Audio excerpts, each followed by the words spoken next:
Hello everyone. So today we will discuss the D and F block. So let me start.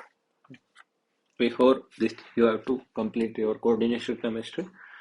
तो भाई देखो, ये periodic table है, ये आपका डी ब्लॉक है, सारे इसमें मेटल्स हैं। थर्ड से 12 आता है, 3B लगता है यहाँ पे, 3B 4B 5B, ठीक है ना।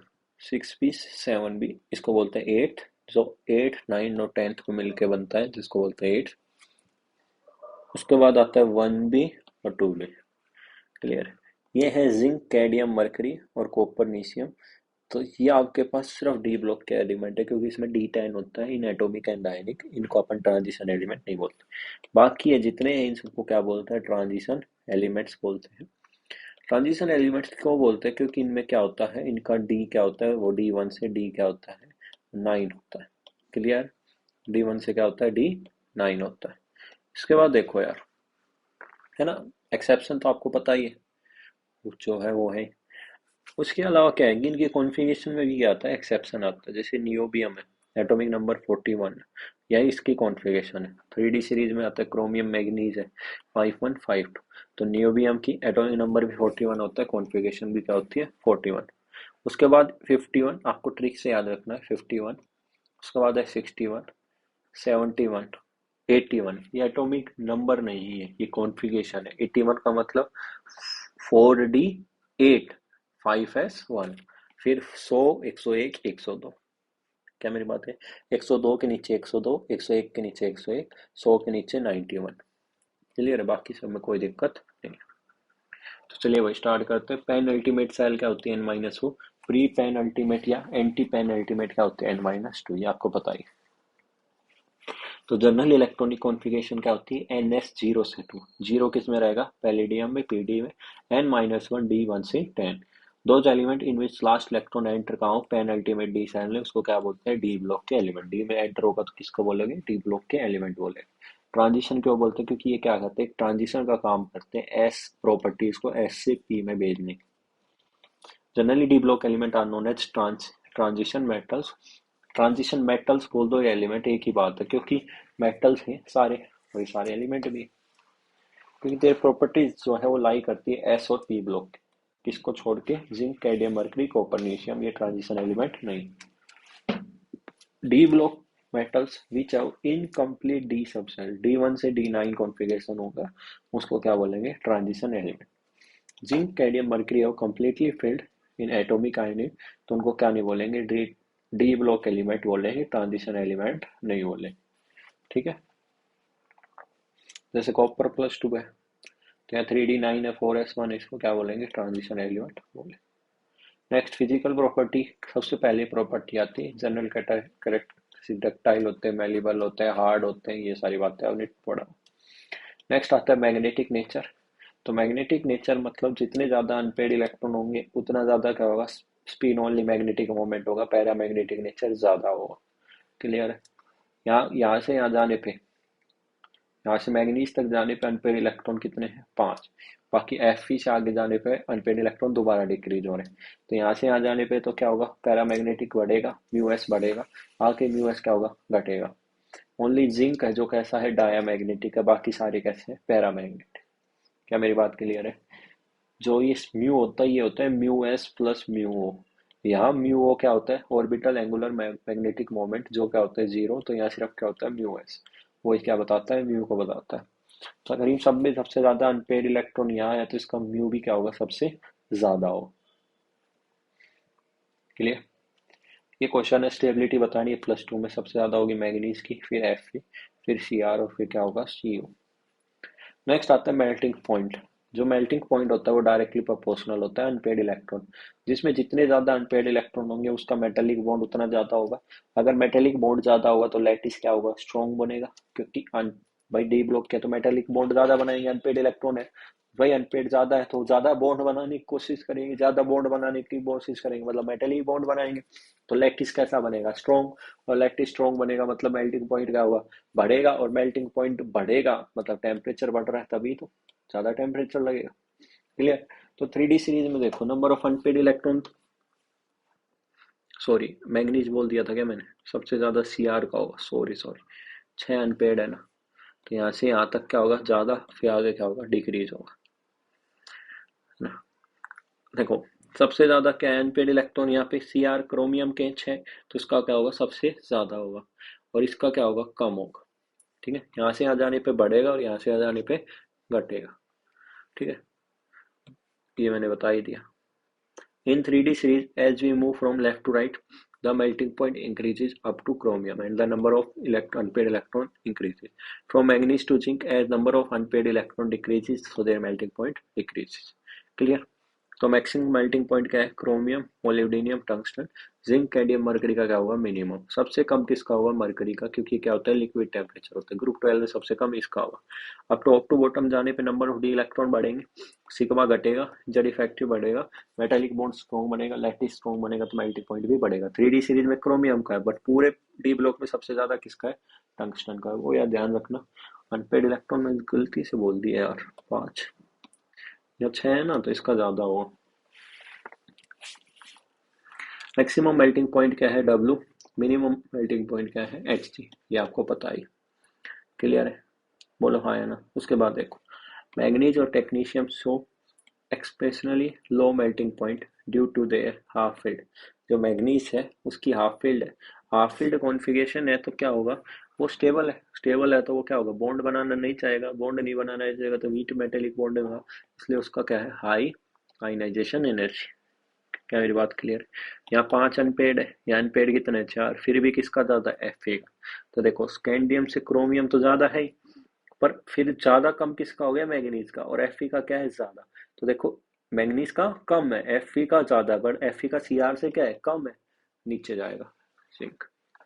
और देखो वो ज्यादा किसका है स्कैंडियम का, कम किसका है जिंक का, ठीक है। नेक्स्ट आता है बॉइलिंग पॉइंट, नेक्स्ट आता है बॉइलिंग पॉइंट और एंथैल्पी ऑफ एटोमाइजेशन, इन दोनों में क्या होता है ऑर्डर सेम होता है इसलिए साथ लिखा है। तो क्या है यहाँ पे मेटल लैटिस होता है, सॉलिड से एटम निकालना है तो उसको वेपराइज करना पड़ेगा, बॉईल करना पड़ेगा, उस प्रोसेस में जो एनर्जी का चेंज आता है उसको क्या बोलते हैं एंथैल्पी ऑफ एटोमाइजेशन। जनरली क्या होता है, जनरली क्या होता है नंबर ऑफ अनपेयर इलेक्ट्रॉन ज्यादा होंगे तो एंथैल्पी ऑफ एटोमाइजेशन भी क्या होगा ज्यादा होगा। क्या मेरी बात क्लियर, बोलो हाँ या नहीं।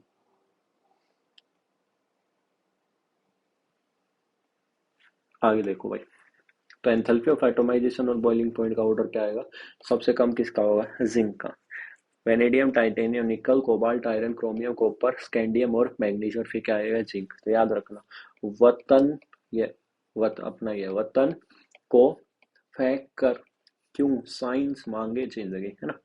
Lowest enthalpy of atomization of transition metal क्या होगा मैग्नीज, और lowest enthalpy of atomization D block पूछे तो जिंक, ये क्या है डी ब्लॉक पूछे तो, और ट्रांजिशन पूछे तो मैग्नीज।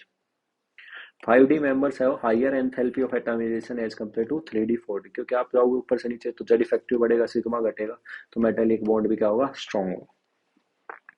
जिंक, कैडमियम, मरकरी को क्या बोला जाता है वोलेटाइल मेटल्स, क्योंकि उनका क्या होता है बहुत लो बॉइलिंग पॉइंट होता है, तो याद रखना है बॉइलिंग पॉइंट का भी ऑर्डर और एंथैल्पी ऑफ एटोमाइजेशन। नेक्स्ट आता है डेंसिटी, मास, डेंसिटी क्या होता है mass by volume, dominating factor क्या होगा मास, टॉप टू बॉटम जाएंगे तो डेंसिटी क्या होगी बढ़ेगी, क्योंकि यहाँ मास बढ़ेगा ही। क्या मेरी बात क्लियर है। 3D सीरीज का पूछेगा तो 3D सीरीज में क्या आएगा सेम ऑर्डर चलेगा, बस यहाँ चेंज हो जाएगा, जिंक का क्या हो जाएगा कम और कॉपर का क्या हो जाएगा ज्यादा, क्योंकि अगर मैं एक यूनिट वॉल्यूम में बात करूँ तो जिंक के अनपेड इलेक्ट्रॉन कम होंगे, अनपेड इलेक्ट्रॉन कम होंगे तो इसका बॉन्ड बनाने की टेंडेंसी कम होगी, तो यहाँ नंबर ऑफ एटम्स क्या होंगे कम होंगे, और यहाँ कॉपर का क्या होगा ज्यादा होगा। क्या मेरी बात क्लियर है, बोलो हाँ या नहीं। समझ में आया भाई। तो यहाँ से सेम ऑर्डर चलेगा, क्योंकि यहाँ से यहाँ जाने पे मास बढ़ेगा तो डेंसिटी भी बढ़ेगी। मैक्सिमम डेंसिटी किसकी है ओस्मियम इरिडियम में, इरिडियम की है ग्रुप 8 का है ये, ओस्मियम का है ग्रुप 7 का, ठीक है। कौन रहेगा इरेगुलर, ये है, फिर रूठा ओसामा, ओसामा। नेक्स्ट आता है आयनाइजेशन एनर्जी, तो आयनाइजेशन एनर्जी आपको पता है ग्रुप नंबर 4 5 6 10 में क्या रहती है 45 6 10, 5D 4D 3D, 5D की सबसे ज्यादा होती है, ग्रुप नंबर 7 8 9 11 12 में 5D 3D 4D। D block के अंदर बात करूँ तो 3D सीरीज है, तो लेफ्ट राइट जाने पे जेड इफेक्टिव बढ़ता है, आयनाइजेशन एनर्जी भी बढ़ती है। तो फर्स्ट आयनाइजेशन एनर्जी में याद रखना है टी कॉफी के बाद समझ चेंज हो जाएगा। जैसे यहाँ देखो टी है ना टाइटेनियम, तो इसमें इसकी ज्यादा होगी इन दोनों से। को है ना को, तो को की क्या होगी ज्यादा होगी इससे और इससे। एफ है ना, तो इसकी भी क्या होगी ज्यादा होगी इससे इससे, मतलब ये ऑर्डर रहेगा। आयनाइजेशन अगर सेकंड पूछे तो कितना इलेक्ट्रॉन निकाल देना, एक इलेक्ट्रॉन निकाल देना, फिर कंपेयर करना। तो सेकंड में क्या रहेगा क्रोमियम कॉपर के बाद। थर्ड आयनाइजेशन एनर्जी है तो किसके बाद मैग्नीज के बाद। कितना इलेक्ट्रॉन निकाल देना, दो इलेक्ट्रॉन निकाल देना। तो यहाँ किसके बाद मैग्नीज, मतलब मैग्नीज की क्या है ज्यादा रहे। नेक्स्ट आता है ऑक्सीडेशन स्टेट। इसमें आता है एक मिनिमम ऑक्सीडेशन स्टेट और एक आता है मैक्सिमम ऑक्सीडेशन स्टेट। तो मिनिमम ऑक्सीडेशन स्टेट क्या होगी, नंबर ऑफ एनएस इलेक्ट्रॉन, और मैक्सिमम क्या होगी ns electron plus number of unpaired electron. N minus one D के जितने अनपेड इलेक्ट्रॉन है और जो एनएस के इलेक्ट्रॉन उनको जोड़ दो वो क्या हो जाएगी मैक्सिमम। तो यहाँ जो ऑक्सीडेशन स्टेट बढ़ेगी वो एक एक से बढ़ेगी। अगर मान लो +2 है तो +2 +3 +4 लाइक दैट। ये आपके पास एलिमेंट है, ये इनकी कॉन्फ़िगरेशन। तो स्कैंडियम में एस के इलेक्ट्रॉन दो है तो +2 हो गए, और टोटल कितने हो गए, दो और एक तीन, +3 भी हो गए। बट यहाँ है स्कैंडियम में +2 एग्जिस्ट नहीं करते ऑक्सीडेशन स्टेट, ठीक है। सेम टाइटेनियम में क्या होगी +2 +3 +4। वेनेडियम में क्या होगी +2 +3 +4 और +5। तीन और दो पाँच, मतलब +5 तक मैक्सिमम है। पाँच और एक छः, कितनी मैक्सिमम है छः। पाँच और दो सात, सात तक। यहाँ पेड़ कितने हो गए चार, चार और दो छः।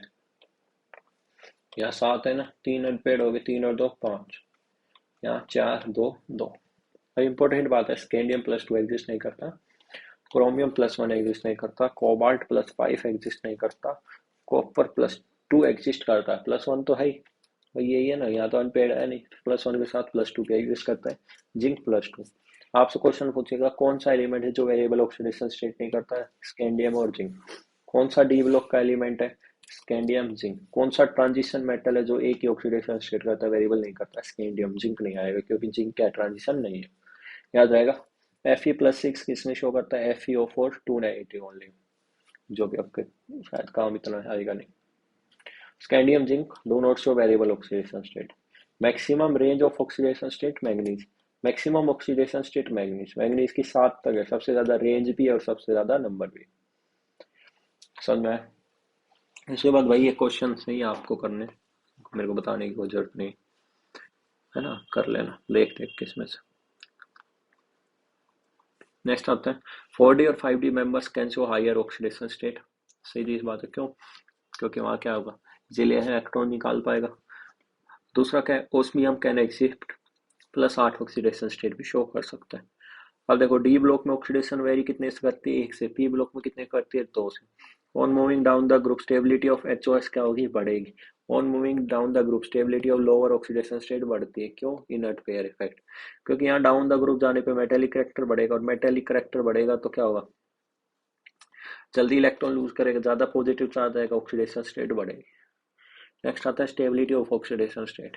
सबसे पहला टाइप आता है चेक बाय इलेक्ट्रॉनिक कॉन्फ़िगरेशन। किससे चेक करना है, इलेक्ट्रॉनिक कॉन्फ़िगरेशन से। This scandium +2 scandium +3 titanium +3 titanium +4 manganese +6 manganese plus.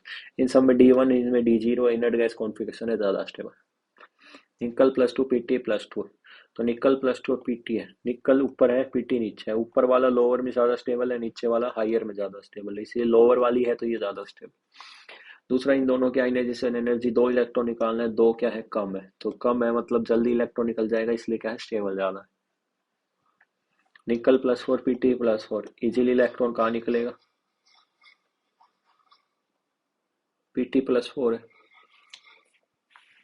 Pt+4 है मतलब क्या होगा, नीचे वाला है, नीचे वाला है तो हायर में स्टेबल होगा। तो यहाँ क्या ज्यादा स्टेबल होगी, हायर ऑक्सीडेशन स्टेट स्टेबल होगी डाउन द ग्रुप। कितनी एनर्जी लगेगी, 4 एनर्जी लगेगी। नेक्स्ट आता है मैग्नीज+2 मैग्नीज+3। मैग्नीज +2 3D5 है, हाफ फील्ड है, इसलिए स्टेबिलिटी ज्यादा। याद रखना जब भी मैग्नीज आए तो हाफ फील्ड है इसका। जब भी क्रोमियम आए तो क्रोमियम की देखनी T2G, या D3 है या D4 है, किससे ज्यादा है D3 की, क्योंकि यहाँ T2G क्या है हाफ फील्ड। ये नेक्स्ट देखो भाई। नेक्स्ट आता है कॉपर प्लस एक्वस और कॉपर +2 एक्वस। किस फॉर्म में एक्वस, तो यहाँ 3D9 है, यहाँ 3D10 है, किसकी ज़्यादा होगी? कॉपर +2 की ज़्यादा। बट अगर ये गैस होता तो कौन ज़्यादा स्टेबल होता? कॉपर प्लस, क्योंकि यहाँ D10 है। क्या मेरी बात क्लियर है? हाँ यार। बट अभी कौन ज़्यादा स्टेबल है? Copper +2। No doubt copper plus aqueous में D10 है, बट ये क्या है? D9। अब क्या होता है कि जो कॉपर +1 का है एक्वस में क्या है, ये डिस्प्रपोर्शनेशन करता है, ऑक्सीडेशन रिडक्शन हो जाती है। तो ऑक्सीडेशन होगी तो +1 से जाएगा +2 में, और रिडक्शन होगी तो 0 में जाएगा। क्या मेरी बात है? तो एक्वस में है तो यहाँ इलेक्ट्रोड पोटेंशियल यूज किया जाता है। क्या यूज किया जाता है? Electrode potential. तो एक्वस मीडियम में कॉपर +2 ज्यादा स्टेबल क्यों है कॉपर +1 से? क्योंकि यहाँ ध्यान से सुनना, यहाँ हाइड्रेशन एनर्जी क्या है? released is sufficient enough to compensate the required ionization energy। अगर कॉपर +1 से कॉपर 2 बनाना है तो सेकेंड आयनाइजेशन एनर्जी चाहिए, और यहाँ ये क्या एक्वस में इतनी ज्यादा हाइड्रेशन एनर्जी रिलीज हो जाती है कि मॉलिक्यूल क्या होता है कि कहते हैं कि मुझे एनर्जी रिलीज क्या दोगे तुम मेरे को, तो वैसे ही पहले स्टेबल हो, बोलो हाँ, क्योंकि हाइड्रेशन एनर्जी नहीं लगी। क्या मेरी बात क्लियर? मतलब जितनी आयनाइजेशन एनर्जी सेकंड चाहिए थी कॉपर +2 बनाने में, उतनी एनर्जी कहाँ से मिल जाती है? हाइड्रेशन एनर्जी से। तो वो कमी दूर हो जाती है, इसलिए स्टेबिलिटी ज्यादा है। हाइड्रेशन एनर्जी कैसे रिलीज होगी? क्योंकि कॉपर +2 में आयन है, वाटर क्या है? Dipole ion, dipole attraction. समझ में आया? तो जो आयनाइजेशन एनर्जी 2 जितनी एनर्जी है वो कहाँ से मिल जाती है? वाटर से मिल जाती है, उसी को क्या बोल दिया? Hydration energy. यहाँ तक कोई डाउट है तो बताओ। ठीक है भाई, ये सवाल है, कर लेना। नेक्स्ट आता है हायर ऑक्सीडेशन स्टेट। तो 3D सीरीज में हायर ऑक्सीडेशन स्टेट +5 +6 +7 ये शो करते हैं। Higher oxidation vanadium chromium manganese. Higher oxidation state show करने के लिए या तो एलिमेंट आपका फ्लोरीन से जुड़ा होना चाहिए या किससे जुड़ा होना चाहिए? ऑक्सीजन से, क्योंकि इन्हीं की इलेक्ट्रोनेगेटिविटी ज्यादा है। तो यही क्या है आपके पास? ऑक्साइड का फॉर्मेशन शो कर बनाएंगे, डबल बॉन्ड बनाएंगे जिससे स्टेबिलिटी बढ़ेगी। And any element can show its higher oxidation state with iron, fluorine और oxygen, क्योंकि इलेक्ट्रोनेगेटिव एटम है। ऑक्साइड्स कंपेरेटिवली मोर स्टेबल होती है क्योंकि यहाँ मल्टीपल फॉर्मेशन टेंडेंसी है। तो ये वेनेडियम है, वेनेडियम के 4, क्रोमियम के भी 4 कंपाउंड और मैग्नीज के भी 5। तो 4 कौन कौन से एग्जिस्ट? VF5 एग्जिस्ट करेगा, V2O5, VO2+, VO4 3-। Same chromium +6 में होगा तो CrF6, CrO3, CrO4 2 negative, Cr2O7 2 negative, ये आ रहा है। यहाँ मैग्नीज का हाईएस्ट फ्लोराइड कौन सा होगा? MnF4। ना MnF5 बनेगा, ना Mn6 बनेगा, ना Mn7 बनेगा। साथ में MnO4 नेगेटिव, Mn2O7, MnO3 और MnF7 एग्जिस्ट नहीं करेगा, क्योंकि यहाँ क्या है? कोऑर्डिनेशन नंबर 6 होगा मैक्सिमम, और क्या होगा? 7 फ्लोरीन का स्टेरिक एंट्रेंस हो जाएगा। थर्ड और फोर्थ पीरियड का मैक्सिमम कोऑर्डिनेशन नंबर कितना होता है? 6। ये बात समझ में आ गई? अब ये पढ़ के देख लो। Stable halides of the 3D transition, the highest oxidation state is achieved in TiX4। Highest oxidation titanium में क्या है? TiX4 है। समझ में आया ना? इसमें देखो, ये टाइटेनियम है तो हाईएस्ट क्या है? TiX4, मतलब TiF4। अगर मैं यहाँ लिखना चाहूँ तो यहाँ लिख सकता हूँ, यहाँ क्या है? TiF4। नेक्स्ट TiX3 है। TiX3 का मतलब क्या है? एक्स का मतलब फ्लोरीन से आयोडीन कुछ भी हो सकता है। समझ में आया ना? तो TiF4 बोल दो, TiI4 बोल दो, सेम है। TiF4 लिख दूं या F3 लिख दूं। और TiX2 किस में बनाएगा? TiX2 बनाएगा, TiX2 बनाएगा TiCl2 या TiI2। समझ में? यहाँ वेनेडियम का VF5 होगा, है ना? क्या होगा? VF5 हो। यहाँ क्या होगा? VX4। तो VX4 एक्स डैश फ्लोरीन से ब्रोमीन तक है, तो हाईएस्ट क्या होगा? VBr4, हाईएस्ट ये होगा। नेक्स्ट है VX3। तो VX3 तो हाईएस्ट क्या होगा? VI3, VFI। VX2 हाईएस्ट क्या होगा? VI2। CrF6, CrF5 ये तो बनते ही है, मतलब क्लोराइड में 6, 5, 4। हाईएस्ट क्या होगा यहाँ पे? CrI4। हाईएस्ट क्या होगा यहाँ पे? CrI3 और CrI2। ये हाईएस्ट है, तो यहाँ आयोडीन के साथ ब्रोमीन भी लग सकता है, क्लोरीन लग सकता है। MnF4 बनेगा, MnF3 बनेगा, MnX2 बनेगा। X2 मतलब MnI2 बन सकता है, बट MnF7 एग्जिस्ट नहीं करेगा, MnF5 भी नहीं करेगा, 6 भी नहीं करेगा, खत्म। FeX-3 मतलब Fe के साथ अगर मैं हाईएस्ट बोल लूं तो FeBr3 हो सकता है और FeI2 हो सकता है। इसके साथ CO के साथ देखो तो यहाँ COF3 है ही, और हाईएस्ट COI2 हो सकता है, मतलब COI2 बोल दो, COCl2, COBr2 सब। Ni के साथ NiI2 हो सकता है, बोलो हाँ या नहीं।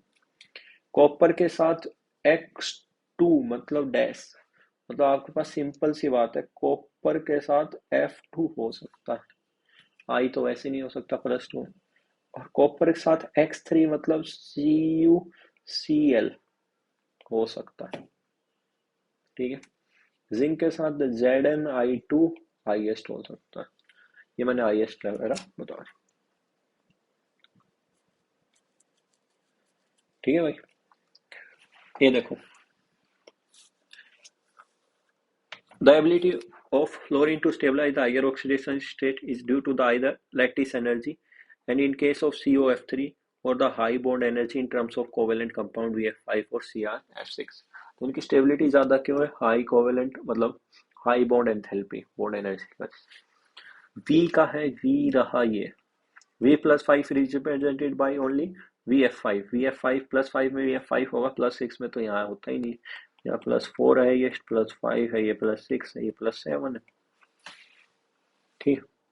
The other halides undergo hydrolysis to give oxo halides, बाकी जो हैलाइड्स है वो क्या देंगी? ऑक्सो हैलाइड्स प्रोड्यूस कर देंगी, BOX3।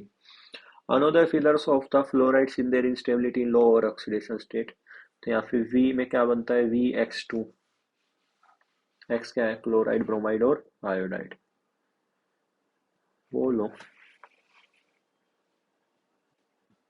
समझ में आया? And some same applies to copper X on the other, like copper +2 non except, ये आपको पता है copper +2 I नेगेटिव साथ एग्जिस्ट नहीं करता, CuI बन जाता है, या Cu2I2 साथ में I2। In this copper +2 oxidise, copper +2 क्या करेगा? I नेगेटिव को किस में ऑक्सीडाइज कर देता है? I2। ये तो बोलते हैं ना स्ट्रॉन्ग रिड्यूसिंग एजेंट है, दूसरे को क्या करेगा? रिड्यूस, खुद तो ऑक्सीडाइज होगा तो I2 में जाएगा। However, many copper 1 compound are unstable in aqueous solution। Copper +1 का एक्वस सॉल्यूशन में क्या है? अनस्टेबल, इसलिए क्या करता है? डिस्प्रपोर्शनेशन करता है, ये आपको पता ही है।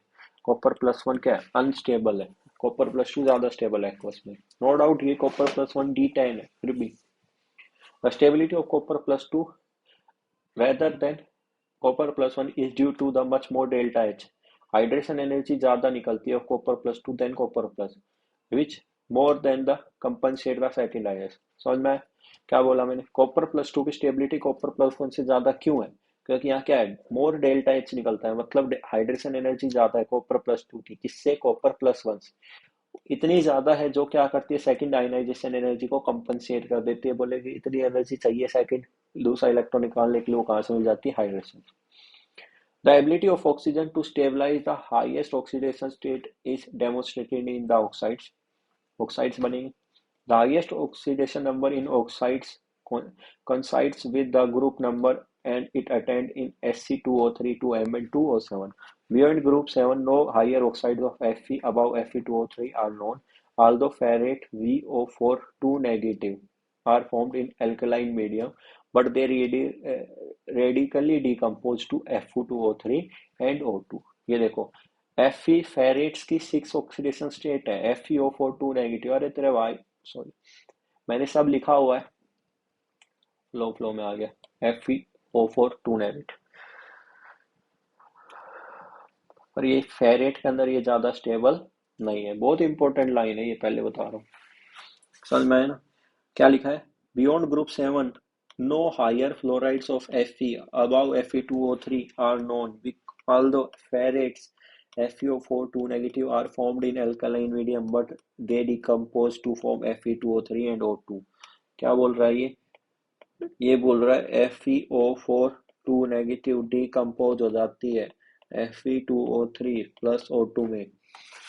Beside the oxides oxo cation stability VO2 plus and VO2 plus titanium with TiO2. The ability of oxygen to stable higher oxidation state exceeds that of fluorine. Thus, the highest manganese is MnF4, whereas the highest oxide is Mn2O7. ठीक है. The ability to oxide of oxygen to form multiple bond to metal explain its superiority.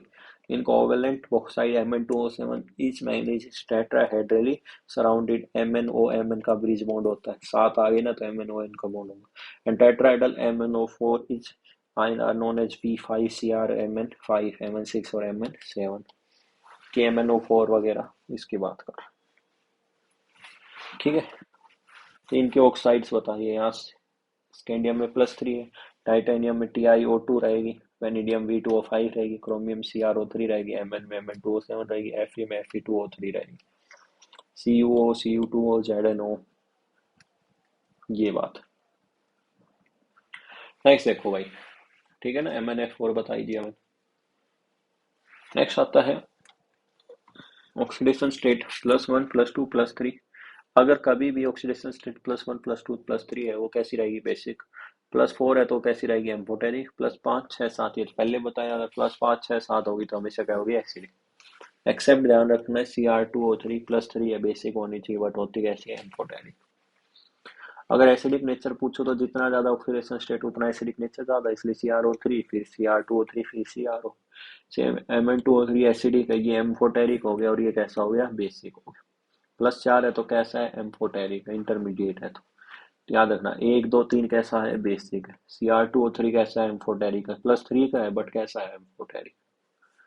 वो theory वाला part पढ़ना भाई, है ना. अच्छा important है, थोड़ा समझना. मेटल मेटलॉइड जिसकी ऑक्सीडेशन स्टेट +5 या +5 से ज्यादा होगी वो कैसा होगा? एसिडिक इन नेचर होगा. V2O5 कैसा होगा? एम्फोटेरिक होगा, बट मेनली कैसा होता है? एसिडिक. तो एम्फोटेरिक है V2O5 +5 में. एसिडिक मीडियम में किस में टूटेगा? Cation VO2 plus. और बेसिक मीडियम में किससे टूटेगा? VO4 3-. एम्फोटेरिक है तो एक्ट एंड रिएक्ट कर सकता है एसिड और बेस. तो यहाँ बेसिक मीडियम में किसकी तरह काम करेगा? एसिड. और एसिड मीडियम में किसकी तरह काम करेगा? बेस. तो यहाँ क्या होगा? VO4 3-. एनसीईआरटी में VO4- प्लस लिख रखा है, वो गलत है, मतलब करेक्शन है वहाँ. क्या आएगा? VO2 प्लस आएगा. समझ में आया? यहाँ तक कोई डाउट है तो बताओ. तो आपने यहाँ तक क्या पढ़ा है? Oxides +1 +2 3 basic, 4 amphoteric, 5 6 7 acidic, Cr2 3 amphoteric. जितनी ऑक्सीडेशन स्टेट होगी उतना ज्यादा क्या होगा? Acidic. Metal metalloid oxidation state +5 से ज्यादा होता है, ऐसा होगा एसिडिक. V2O5 कैसा होता है? एम्फोटेरिक, बट मेनली कैसा होता है? एसिडिक, है ना. एसिडिक मीडियम में किस में टूटेगा? VO2 प्लस में. बेसिक मीडियम में किस से टूटेगा? VO4 3- में. ये देखो VO2 प्लस VO4 3-. बचा क्या? V2O5, ये दोनों में टूटता है. VF5 तो हाईएस्ट है. ये काम के हैं आपके वेनेडियम, क्रोमियम और मैग्नीज, इसलिए मैंने इनके ऑक्साइड्स और फ्लोराइड्स लिखवा दी. बाकी उस टेबल में सारे पढ़ सकते हो आप जो जो बने हो. ये फ्लोराइड्स के हैलाइड्स के लिखवा रखे हैं या ऑक्साइड्स के. पढ़ने तो सारे पढ़ सकते हो. पॉइंट मैंने बता दिया, इंपॉर्टेंट ये है. क्लियर है भाई? ये आपको पढ़ना है. आगे देखो भाई. लेफ्ट टू राइट जाने पे कैसा करेक्टर बढ़ता है? Non metallic. Non metallic character बढ़ेगा तो पॉजिटिव चार्ज रखना पसंद नहीं करेगा. तो on moving left to right क्या होगा? डी ब्लॉक में stability of higher oxidation state क्या होती है? डिक्रीज होती है. रीजन आपको बता दिया कि लेफ्ट टू राइट बढ़ने पे क्या होता है? हायर ऑक्सीडेशन स्टेबल नहीं होती. समझ में आया? तो यहाँ पे क्या होगा? VO4 3- है, CrO4 2- है, MnO4-. यहाँ से यहाँ जाने पे क्या हो रहा है? +5 +6 +7. तो यहाँ तो ऑक्सीडेशन स्टेट बढ़ रही है. और आपको पता है लेफ्ट टू राइट जाने पे हायर ऑक्सीडेशन की स्टेट की स्टेबिलिटी क्या होगी? डिक्रीज होगी. स्टेबिलिटी बढ़ेगी नहीं. ध्यान से सुनना भाई. हायर लेफ्ट टू राइट जाने पे stability of higher oxidation state क्या होगी? डिक्रीज होगी. और अगर stability of higher oxidation state decrease होगी मतलब मैग्नीज +7 में रहना पसंद नहीं करेगा. इसके कंपैरिजन में ये क्या चाहेगा? ये कहेगा, देखो इसके कंपैरिजन में ये क्या कहेगा? ये कहेगा यार मैं तो आयरन में बैठा हूँ. मैं बोला फिर क्या हुआ? बोला सर आपको पता ही है लेफ्ट टू राइट जाने पे स्टेबिलिटी किसकी बढ़ती है? क्या बोला? लेफ्ट टू राइट जाने पे स्टेबिलिटी लोअर ऑक्सीडेशन स्टेट की बढ़ती है. मैं बोला बिल्कुल सही बात है. तो सर मैं तो यहाँ से यहाँ जाने पे तो मैं तो हायर में हूँ। मैं बोला ठीक है। तो बोले सर मैं इसमें रहना नहीं चाहता। तो मैं बोला कि तू क्या चाहता है? बोला सर मैं डिक्रीज होना चाहता हूँ। ये अपने आप को डिक्रीज करना चाहता है, मतलब किसकी तरह काम करेगा? ऑक्सीडाइजिंग एजेंट, क्योंकि दूसरे को ऑक्सीडाइज करेगा, खुद क्या हो जाएगा? रिड्यूस। तो ये कैसा है? Strong oxidising. पॉइंट क्लियर है? अगर मैं इसकी पूछूं VO4 3 ये कैसा है? ये वीक ऑक्सीडाइजिंग एजेंट है। क्यों? क्योंकि ये कन्वर्ट होना ही नहीं चाहता। ये किस में रहना चाहता है? इसी में। क्यों रहना चाहता है? क्योंकि स्टेबल है। इसके कंपैरिजन में तो स्टेबल है, इसलिए इसमें रहना चाहता है। इसलिए क्या है? Weak oxidising agent. क्या मेरी बात क्लियर है? तो manganese plus 7 can not want to, do not want to आएगा वैसे।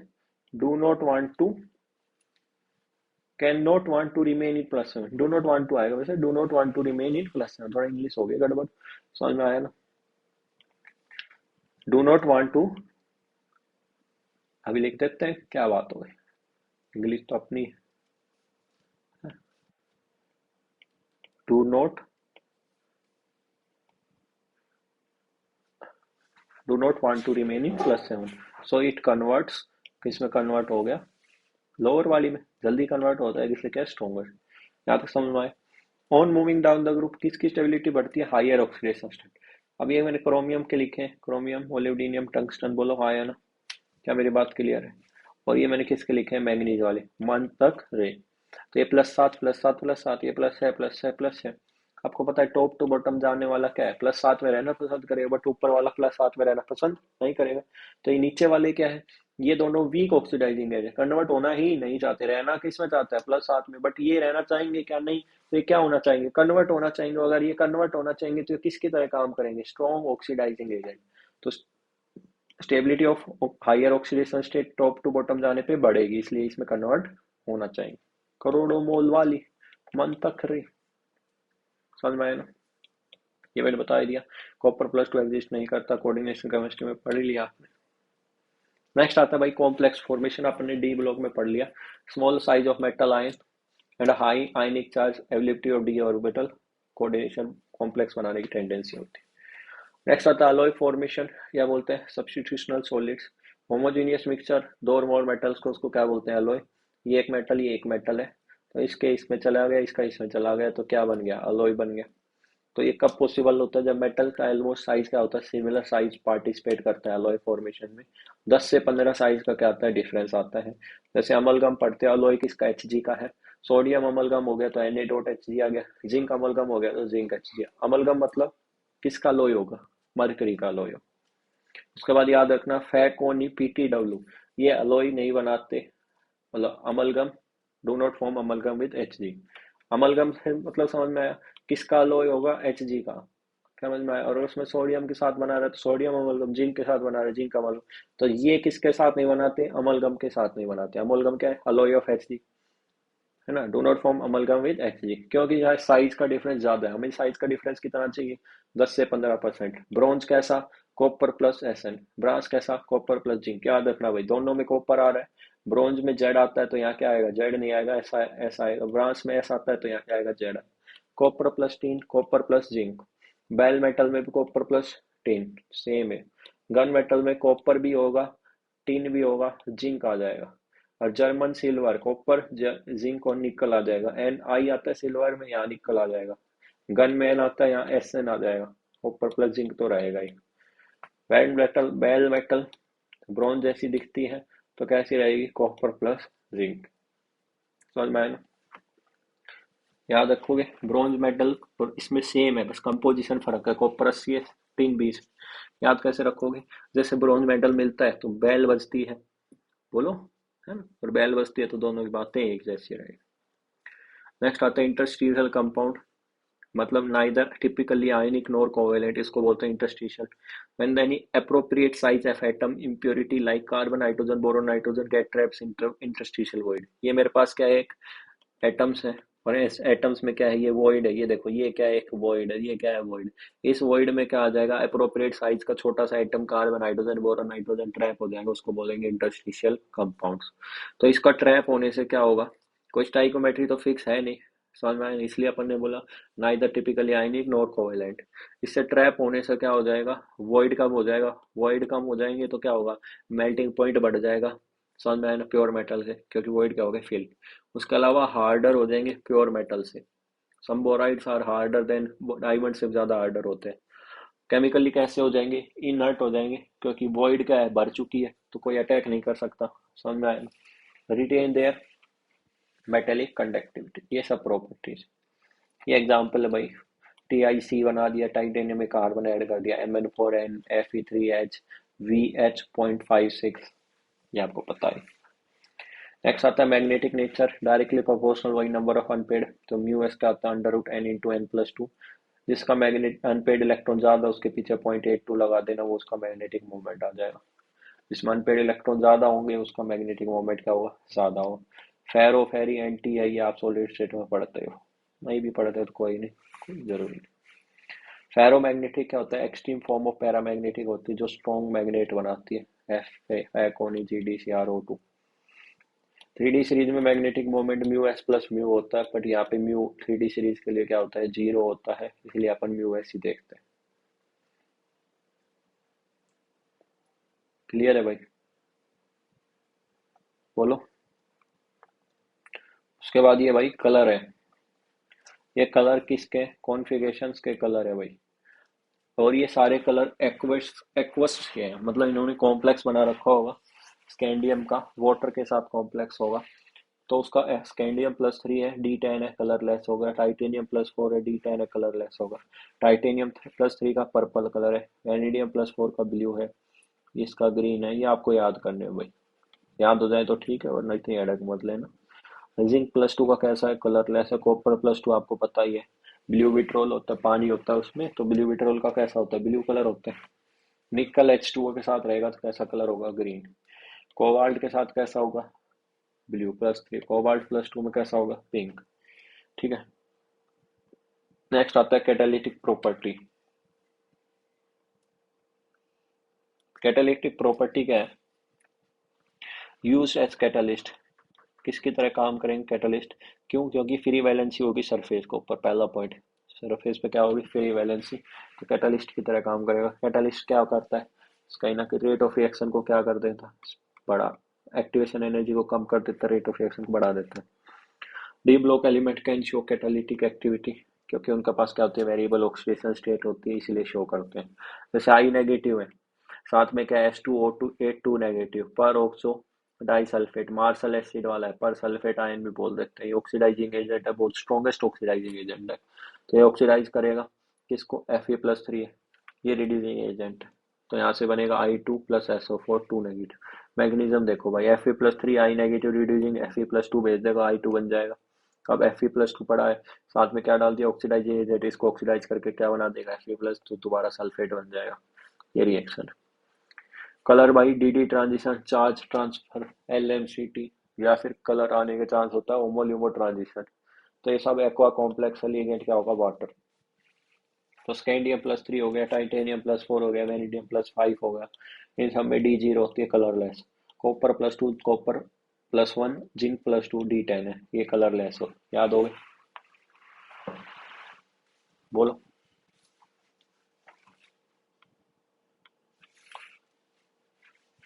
नेक्स्ट देखो भाई, वेनिडियम+2 है ना, इसका कलर लिख देता हूँ यार, ब्लू। देखो, वेनिडियम+2, वेनिडियम+4, वेनिडियम+3, कैसा कलर है, वैभव जी, वॉयलेट, ब्लू, ग्रीन, 2 4 3। जो दो वाले हैं ना, उनका कलर कैसा, वॉयलेट। तो दो के साथ क्या आता है, 3, वेनिडियम, क्रोमियम, मैग्नीशियम, तो दो के साथ क्या आएगा, 3 वाले, क्रोमियम+3, मैग्नीज+3। दूसरा क्या है, +3 वाला, +3 के साथ क्या आएंगे, 2 वाले, तो वेनिडियम+3 के साथ कौन आएगा, Fe+2 और निकल+2, कैसा कलर है, ग्रीन। +4 का कोई नहीं आएगा। कोबाल्ट+2, मैग्नीज+2 का कलर कैसा है, पिंक। कोबाल्ट+3 का, क्रोमियम+2 का, कॉपर+1 का, तीनों CC वाले, 1 2 3, ब्लू कलर। टाइटेनियम+3 का कैसा कलर है, पर्पल। Fe+3 का कलर कैसा है, येलो। ठीक है भाई। कैटालिटिक एक्टिविटी में क्या आएगा, ये है, ये आप पढ़ लेना भाई। TiCl3 जिगरनाटा, B2O5 SO2 SO3 में करता है, कॉन्टेक्ट प्रेशर्स बनाते हैं। MnO2 क्या होता है, कैटालिस्ट होता है, KClO3 को डिकम्पोज करने के काम आता है। Fe का है ना, NH3 बनाने में promoter, FeSO4 NH2 Fenton's reagent, oxidising alcohol. ये भाई आप पढ़ लेना, है ना, सारा है, ये पढ़ लेना या फिर ये पढ़ लेना, बात एक ही। ये अपन ने कवर कर दी भाई पूरी टेबल यहाँ से। नेक्स्ट आता है स्टैंडर्ड इलेक्ट्रोड पोटेंशियल भाई। यहाँ सब कुछ एक्वस मीडियम में होगा। आपका देखो मेटल सॉलिड है तो वहाँ सब्लिमेशन एनर्जी देनी पड़ेगी, मेटल किस में कन्वर्ट होगा, गैस। उस मेटल गैस को किस में आप आयनाइजेशन एनर्जी देके क्या बनाओगे, M+N बनाओगे। और उसके बाद वहां से आपको क्या होगा, हाइड्रेशन एनर्जी रिलीज होगी।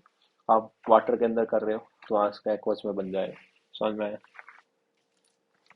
तो देखो यार, M0 से M2 बनाना है, मतलब ऑक्सीडेशन करना है। तो अगर मैं कहूँ +3 से +2 में जाना है तो रिडक्शन करना है। और ई नोट बोल दिया तो स्टैंडर्ड रिडक्शन पोटेंशियल। तो क्या ऑर्डर है यहाँ पे, CrTiV समझ में आया ना, CrTiV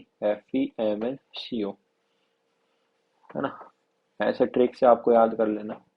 तो पहले 3 नेगेटिव होंगे, लास्ट के 3 क्या होंगे, पॉजिटिव। अगर ये पॉजिटिव है तो मतलब ये क्या है, +3 से +2 में जाना चाहता है। तो +3 से +2 में जाना चाहता है, इसकी वैल्यू पॉजिटिव है। और जाना चाहता है तो इजीली चला जाएगा +3 से +2 में। तो ये रिड्यूसिंग टेंडेंसी इसकी क्या है, ज्यादा है। तो ये क्या है, स्ट्रॉन्ग ऑक्सीडाइजिंग एजेंट। और इसका रिस्पॉन्स नेगेटिव है। यार मेरे को बोलो आपकी, चलो आप चाय पीने चलो, मेरा रिस्पॉन्स नेगेटिव है। क्यों नेगेटिव रिस्पॉन्स है? मैं कह दूंगा यार मुझे जरूरत ही नहीं है, जो तुम चाय पीने के जिस बहाने से जा रहे हो वो मेरे पास ऑलरेडी है, तो मुझे नहीं जाना। ऑब्वियस सी बात है, मान लो, है ना। कोई ऐसे घूमने जा रहे हो मतलब, तो मुझे उस पर्पज से नहीं जाना। क्यों? क्योंकि मेरी स्टेबिलिटी पहले से है। समझ आया ना। और एक कहेगा हाँ चलो चलो चलो, तैयार होके चलते हैं ऐसे, बिल्कुल। क्यों? क्योंकि वो स्टेबल नहीं है। तभी उसका ई नोट क्या आया, पॉजिटिव। तो ये स्टेबल नहीं है, ये स्टेबल नहीं है, तो इसमें किसमें स्टेबल नहीं है, कोबाल्ट +3 में। इसलिए क्या चाहता है, +3 से +2 में जाना चाहता है, इसलिए ई नोट की वैल्यू क्या है, पॉजिटिव। तो ये क्या होगा, स्ट्रॉन्ग ऑक्सीडाइजिंग एजेंट होगा। बट यहाँ पे Cr क्या है, ये ऑलरेडी स्टेबल है। तो स्टेबल है तो इसकी ई नोट की वैल्यू क्या है, मोस्ट नेगेटिव है, सबसे ज्यादा नेगेटिव है। तो ये क्या होगा, ऑक्सीडाइजिंग एजेंट होगा क्या, ये तो वीकेस्ट ऑक्सीडाइजिंग एजेंट होगा। और ये क्या होगा, स्ट्रॉन्गेस्ट ऑक्सीडाइजिंग एजेंट। ई नोट की जितनी वैल्यू पॉजिटिव होगी उसका रिडक्शन इजीली होगा। दैट्स वाई क्या होगा, जिसका ई नोट की पॉजिटिव वैल्यू ज्यादा उसका रिडक्शन ज्यादा, ऑब्वियस सी बात है भाई। जिसका ई नोट की पॉजिटिव वैल्यू ज्यादा उसका SRP ज्यादा। हाँ या ना। कर ऑर्डर, ऑर्डर एक्स्ट्रा है, कर ऑर्डर तन्वी फेंके मान आपको ये ट्रिक होगी। ये आपका क्वेश्चन, आप कर लेना भैया अब इसको। नेक्स्ट आता है +2 से +0। तो ये सीरीज है, यहाँ इस पूरी सीरीज में कॉपर प्लस है, कॉपर प्लस है मतलब इजीली रिडक्शन होगा। इजीली रिडक्शन हो गया मतलब ये स्टेबल नहीं है, स्टेबल नहीं है तो स्ट्रॉन्गेस्ट ऑक्सीडाइजिंग एजेंट। ये सारे स्टेबल है तो ये क्या है, वीक ऑक्सीडाइजिंग। सबसे ज्यादा ऑक्सीडाइजिंग पावर किसकी है, इसकी। इसलिए क्या हो रहा है, कन्वर्ट होना चाहिए। यहाँ से यहाँ जाने की नोट बढ़ रहा है, पॉजिटिव किसका ज्यादा है, कॉपर। ताई वी, ताई होते हैं ताई, ताई वी मांगे। कार, क्या क्या मांगे ताई, कार, जमीन, फ्रिज, कूलर।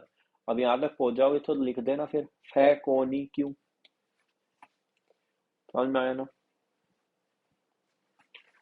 अब ये पॉजिटिव है, कई बार सवाल इसी का आता है, कॉपर प्लस। यहाँ पे M+2 से 0 जाने पे कॉपर की पॉजिटिव क्यों है, क्योंकि यहाँ high energy to transfer copper solid से कॉपर+2 is not balance by hydration energy. क्योंकि मेरे भाई यहाँ कॉपर सॉलिड से अपन को बनाना है कॉपर+2। तो यहाँ से यहाँ बनाने के लिए मुझे आपको एक तो आप बताओ क्या चाहिएगा, एक तो सब्लिमेशन एनर्जी, एटोमाइजेशन एनर्जी चाहिएगी, और 2 आयनाइजेशन एनर्जी चाहिए। इन दोनों का जोड़ क्या होता है, ज्यादा होता है किससे, हाइड्रेशन एनर्जी से। इसीलिए ई नोट की वैल्यू क्या आएगी, पॉजिटिव। तो ये क्या इसने इसको बैलेंस किया, नहीं किया, इसीलिए क्या है, कॉपर का ई नोट की वैल्यू क्या आती है, पॉजिटिव आती है। समझ में आया। इसलिए ई नोट की वैल्यू कॉपर की क्या होती है, पॉजिटिव होती है, क्योंकि सब्लिमेशन एनर्जी और 2 आयनाइजेशन एनर्जी, क्योंकि कॉपर+2 का है। इन दोनों का जोड़ क्या होता है, इन दोनों का जोड़ ज्यादा होता है हाइड्रेशन एनर्जी। हाइड्रेशन एनर्जी का ऐसा प्रोसेस है एक्सोथर्मिक। तो वहां डेल्टा एच क्या होगा, नेगेटिव। अगर वो डोमिनेट होती तो ओवरऑल क्या होता है, ई नोट नेगेटिव होता। बोलो, यहाँ क्या है, ई नोट क्या है यहाँ, पॉजिटिव। क्यों पॉजिटिव है, क्योंकि सब्लिमेशन एनर्जी और आयनाइजेशन एनर्जी का सम ज्यादा है, और ये एंडोथर्मिक है, इसलिए क्या है, पॉजिटिव। किससे ज्यादा है, हाइड्रेशन एनर्जी से। तो क्या बैलेंस हुआ, नहीं हुआ। समझ में आए, बोलो हाँ या ना। तो ये फिजिकल प्रॉपर्टीज खत्म हो गई भाई। अगली क्लास में अपन स्टार्ट करेंगे कंपाउंड्स पढ़ने, दो कंपाउंड पढ़ने हैं इसमें आपको, KMnO4 और K2Cr2O7। I hope you understand the video. अच्छे से पढ़ना भाई, इसके एनसीईआरटी जरूर पढ़ो भाई, क्योंकि बहुत सी छोटी छोटी चीजें हैं जो आप खुद से ही पढ़ने को पड़ेंगी आपको, समझ में आया? या फिर मैं एक एनसीईआरटी का सेशन लेके आऊंगा, उसमें कवर करवाऊंगा। बाकी पढ़ोगे तो आपका ही फायदा होगा भाई, क्योंकि जो आपने टेबल पढ़ी ना, एक तो ये पढ़ लेना भाई अच्छे से, कैटालिटिक प्रॉपर्टी, ये सारे कैटालिस्ट पढ़ लेना भाई, सारे इंपॉर्टेंट है। बाकी कुछ पढ़ो मत पढ़ो, ये जरूर पढ़ लेना। कलर आप पढ़ना चाहो पढ़ लेना, बाकी थोड़े बहुत कलर आपको पता होना चाहिए। एक तो वेबव जी याद कर लो, कलर के लिए सबसे बढ़िया क्या है। एक तो डी जीरो का पता होना चाहिए, एक आपको कॉपर प्लस वन है तो डी जीरो डी टेन है, कलरलेस होंगे। एक आपको कॉपर प्लस का पता होना चाहिए, ब्लू होगा। कॉपर के साथ सी सी वाले दो बचे, एक क्रोमियम और एक क्या, कोबाल्ट। तो पहले कौन आता है, क्रोमियम, तो इसके साथ कितना होगा, +2। फिर कौन आता है, कोबाल्ट, इसके साथ कितना होगा, +3। ये कैसा हो गया, ब्लू। वेबव जी याद कर रखा आपने, पहले भी याद किया था, वेबव जी, है ना। वेबव एमिट कैसा करता है, वोयलेट, ब्लू ग्रीन, याद आया। TiCl4 वाला केस था। तो यहाँ वेनिडियम +2 है, वे भाव जी। फिर वेनिडियम +4 है, दो के बाद चार, और फिर क्या है, 3। तो वे भाव +4 वाला तो काट दो, इसकी कोई जरूरत नहीं। बचा कौन सा, +2 के साथ 3 वाले रखेंगे, Cr+3 Mn+3, कैसा होगा, वॉयलेट। अब +3 से नीचे जाना है, +3 के साथ कौन रखेंगे, +2 वाले, कौन कौन, Fe+2 और निकल+2, कैसा कलर होगा, ग्रीन, है ना। मन कैसा होता था, पिंक, मन के साथ का होगा, कोबाल्ट+2। Ti के साथ कैसा होगा, purple, pink, purple purple. Fe+3 कैसा होगा, येलो। याद नहीं आया तो आ जाएगा, ठीक है भाई। ये पढ़ने हैं आपको। इंटरस्टिशियल कंपाउंड क्या होते हैं बता दिया। साइज क्या होगा, अप्रोप्रिएट साइज का आइटम ऐड होगा तो उससे क्या होगा, नॉन स्ट्राइक होगा, मेल्टिंग पॉइंट बढ़ेगा, हार्डर होगा, इनर्ट हो जाएगा, मेटेलिक कंडक्टिविटी रिटेन होगी, मैग्नेटिक नेचर आपको पता है, पेड इलेक्ट्रॉन ज्यादा होंगे। ब्रॉन्ज में कॉपर होता है, ब्रास में कॉपर होता है, SN क्रॉस मल्टीप्लाई, जेड में SN आ जाएगा, एस में जेड आ जाएगा, अमलगम होता है, लॉय ऑफ Hg। उसके बाद आपको पता है कि इनकी स्टेबिलिटी टॉप टू बॉटम जाने पे हायर बढ़ती है, लेफ्ट टू राइट जाने पे लोअर ऑक्सीडेशन स्टेट स्टेबल होती है। V2O5 एम्फोटेरिक होता है, acidic basic medium BO2+, BO4 3-। 1 2 3 basic, 4 amphoteric, 5 6 7 acidic, except Cr2O3+3 amphoteric है। Cr2O3 याद रखना, एम्फोटेरिक, Cr2O3 एम्फोटेरिक, ये आपको बताइए। अब इसके लिए आपको ये पढ़ना है भाई, ये पढ़ लो भाई अच्छे से, सही बता रहा हूँ, है ना। ये बिल्कुल अच्छे से पढ़ो, बहुत बढ़िया से। इसका अच्छे से नोट्स बनाओ इसके, सिर्फ इसके, इन चीजों के देख के। जैसे ये लिखा है ना मैंने, कौन एग्जिस्ट करता है, क्योंकि यहाँ से सवाल पूछ लिया कि 14 फॉलोइंग एग्जिस्ट और नॉट, तो भाई पता है तभी है, वरना क्या ही। कॉपर+1 किस में टूटेगा, कॉपर+2 में। क्यों, क्योंकि ये स्टेबल कम होता है, ये ज्यादा स्टेबल होता है। क्योंकि यहाँ सेकंड आयनाइजेशन एनर्जी कौन ज्यादा होती है यहाँ पे, उसको कंपनसेट करने के लिए हाइड्रेशन एनर्जी बहुत ज्यादा रिलीज होती है। वो किससे ज्यादा रिलीज होती है, कॉपर+1 से, इसीलिए इसकी स्टेबिलिटी क्या होती है, ज्यादा होती है। ठीक है भाई।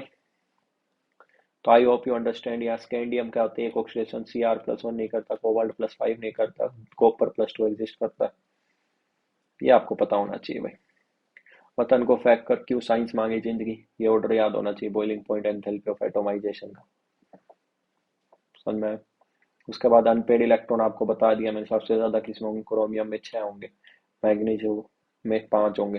बट इसका इसमें पूछूं तो किसका मेल्टिंग पॉइंट ज्यादा होगा, Fe का। नो डाउट कम अनपेड है, बट ये हाफ फील्ड है तो बॉन्ड बनाने की टेंडेंसी कम होगा, इसलिए मेल्टिंग पॉइंट भी क्या होगा, कम होगा, Fe का क्या होगा, ज्यादा होगा। तो आई होप यू अंडरस्टैंड, कोई क्विक रिवीजन भी करवा दिया। Thank you, have a good